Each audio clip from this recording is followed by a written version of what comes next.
You need to understand the business that you're trying to build. But the moment that helped me pour gas on it was the moment I realized it's just a matter of doing more marketing, turning my business into a marketing business and not so much into a rehab business.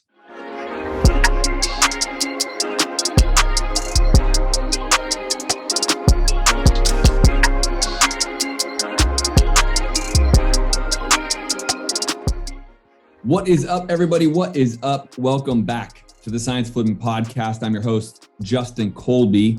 If you haven't yet, do me a favor, go over to YouTube, subscribe to my channel. Just look me up, Justin Colby, because these podcast episodes, as well as other organic videos that I produce for entrepreneurs, is right there on my YouTube channel. Look me up, youtube.com/Justin Colby, and subscribe. Now, this episode is for the person who's trying to figure out how to grow their business. I was asked several times over the last, couple months, when was that moment that I decided to pour gas on my business? And I'll tell you, we were going around, doing several deals a month, and it was good. We were making good money. But then came the moment of realization that we really knew our numbers. We really understood if we got this amount of deals or leads, we'd be able to convert this amount of deals. Now, at the time, I was heavily invested in a lot of remodels, right? So what that really means is I didn't have to do a volume of deals to make good money, but we would wholesale from time to time.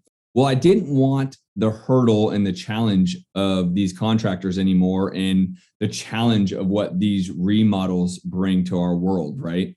So I decided to say, okay, I want to really get going with this wholesale model. Well, how did I do that? The best thing I did was trusted my numbers.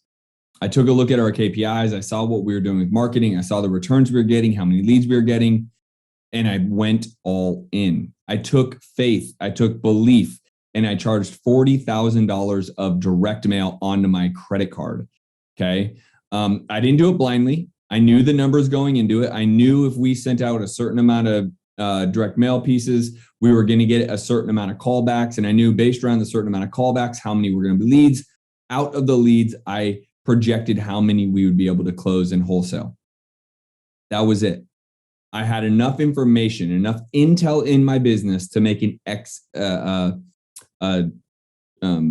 educated decision. Sorry there. And that was the reason why I made it. Now, does it take a lot of gumption? Does it take a lot of balls to be able to, throw down 40 grand in 1 month on direct mail? Absolutely. But that was the pivotal point that changed my business model forever. I was doing pretty good, right? I was doing several deals a month, if not more, making good money, but I wanted more.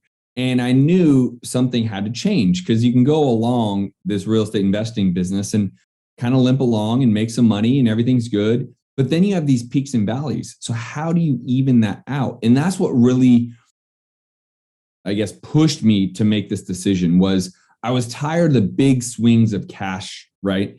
You flip 3 or 4 homes in a given month and you have hundreds of thousands of dollars that come in. And then it takes another 3 or 4 months to flip another couple, right? And I liked the idea of wholesaling as a, model to kind of bridge that gap. So what I found was by putting faith in the model, by understanding your KPIs, I was actually able to securely, as confidently as I could, really pour gas on the fire when it comes to marketing.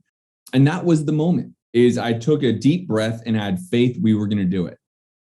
And here we are, roughly, I guess that was back in 2012 or 13, I guess. So here we are 8 years later, basically spending the same amount of money every single month since then and just having the same type of returns. Now, the model, what you're shooting for those that are trying to scale, is a 3x return on your marketing.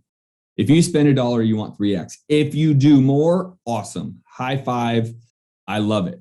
But that's the model you're shooting for. So that's why, you look at 40 grand a month. Well, if you can 3x that, right? So you're looking at $120,000 every month, 12 months a year. Now you know how to do the math. Now, I would encourage people not to just go out and spend $40,000 a month on a credit card right now. Understand your numbers first. Understand the team you have.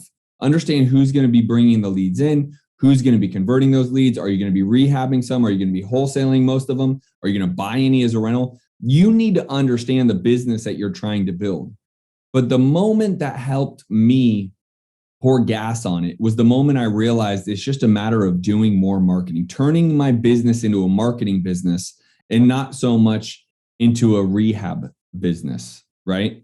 And so that was the point. And I would encourage you to take a look at your business right now, figure out where you're at. What are the missing links? Is it personnel? Is it marketing? Is it leads? Is it conversion? Most people that I talk to, actually, they don't have a lead problem. They have a conversion problem. They're not very good at converting deals. And I would tell you that's the biggest problem that people aren't really aware of. They don't realize that that's their actual major problem. Most people walk around saying, oh, it's because sellers want too much money. I'm not saying that that's not a challenge for us too. I'm just saying we know how to convert more deals and we are better at sales than most.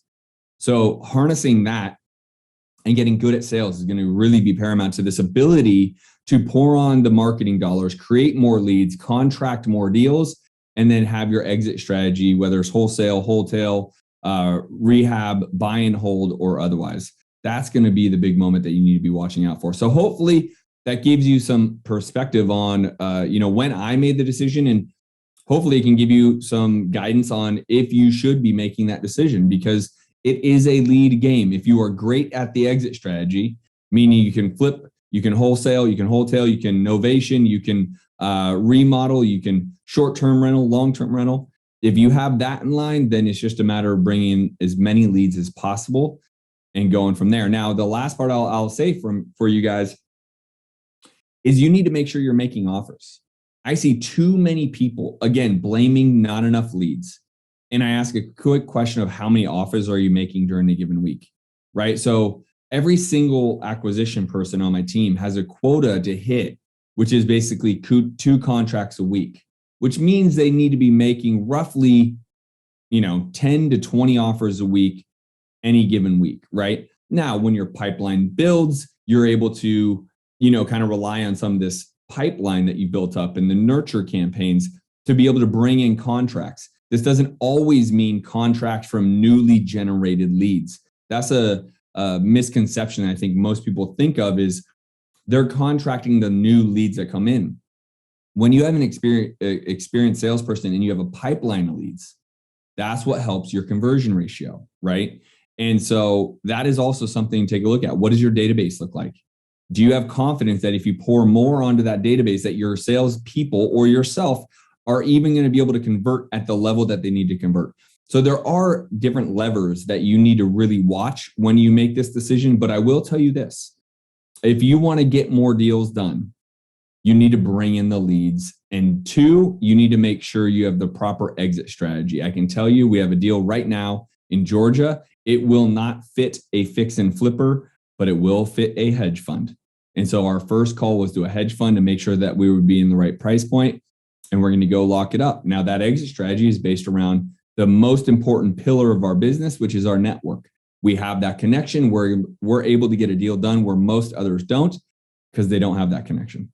So there's a lot to this, guys. I'm excited. I will be down in San Diego talking to the Scale and Skip event, which is why I'm talking about that moment where I decided to scale my business and grow. And listen, scaling a business comes with its own hurdles: leadership, management, personnel, hiring, training, recruiting, retaining those people. But I'll tell you, what's the most important thing overall is your bottom line. Make sure you remain incredibly profitable. Your goal is to maintain 30% of every dollar you make goes in your pocket. That's your goal. And so anyways, this is a pretty big subject. Hopefully that gave you some clarity and some color on how I made the decision. And hopefully that can help you guys make your decision. I'll talk to you guys on the next episode. Peace.